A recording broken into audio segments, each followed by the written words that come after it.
मेरी और मेरी सरकार का हमेशा प्रयास रहता है कि जो बलिदान होने वाले हैं और उनके परिवारों की भलाई के लिए, उनके कल्याण के लिए हर संभव काम किया जाए, हर संभव प्रयास किया जाए। इसी को ध्यान में रखते हुए उत्तराखंड में वीर बलिदानियों के परिजनों को राज्य सरकार द्वारा जो पहले अनुग्रह राशि 10 लाख रुपए होती थी और आज से लगभग 12-13 साल पहले ये 10 लाख भी नहीं होती थी।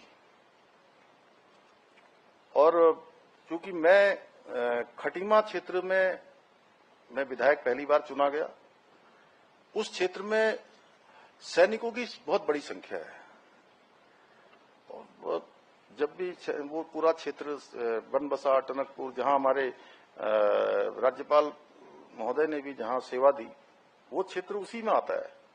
सैनिक बाहुल्य क्षेत्र है वो। तो कोई शहीद होते थे, कोई पार्थिव शरीर आता था, परिवार के हालत सबके सामान्य से होते हैं।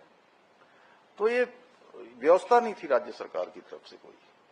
मैंने इसका प्रश्न लगाया कि इस राज्य में इतने दिए जाते हैं, उस राज्य में इतने दिए जाते हैं, हमारे राज्य उत्तराखंड में क्यों नहीं दिया जाता है। तो उस समय ये व्यवस्था हुई, मैं विपक्ष के विधायक के रूप में था, तो 10 लाख रुपए की एक व्यवस्था बनी। लेकिन इधर अभी 5 हमारे गढ़वाल राइफल्स के 5 जवान शहीद हुए। उस दिन में उनके पार्थिव शरीर को करने के लिए गणेश जोशी जी और हम बाढ़ आई हुई थी।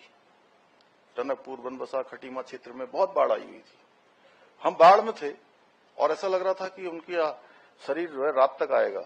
लेकिन अचानक ये हुआ कि अभी 4 बजे ही उनका सब यहां पर पहुंचने वाला है, उनका पार्थिव शरीर। तो 4 बजे हम तो आ गए, हम 3:30 बजे पहुंच गए, सब वहां करके जितना भी करना था उधम सिंह नगर क्षेत्र से। और ये बात तो कर चुका था थोड़ी कि सैनिक कल्याण में कि इनका जो अनुग्रह राशि है उसको बढ़ा देना चाहिए। मैंने कहा कि ये राशि अधिकतम जितने राज्यों में मिलती है उसके आसपास ही होनी चाहिए, 50 लाख की धनराशि होनी चाहिए। और मैंने इसकी घोषणा कर दी उसे कि 50 लाख होनी चाहिए। तो हमने ये 10 लाख से बढ़ाकर 50 लाख किया है। इसके साथ ही हमने सेना में परमवीर चक्र से लेकर मेंशन इन डिस्पेच तक सभी वीरता पुरस्कारों से अंकित वीर नारी एवं युद्ध में स्थायी रूप से घायल होने वाले सैनिकों को भी 2 लाख रुपए की आवास के लिए सहायता भी प्रदान की जा रही है। इसके अलावा वीरता पुरस्कार प्राप्त करने वाले सैनिकों और पूर्व सैनिकों के लिए बलिदानियों के परिवार के एक सदस्य को सरकारी नौकरी में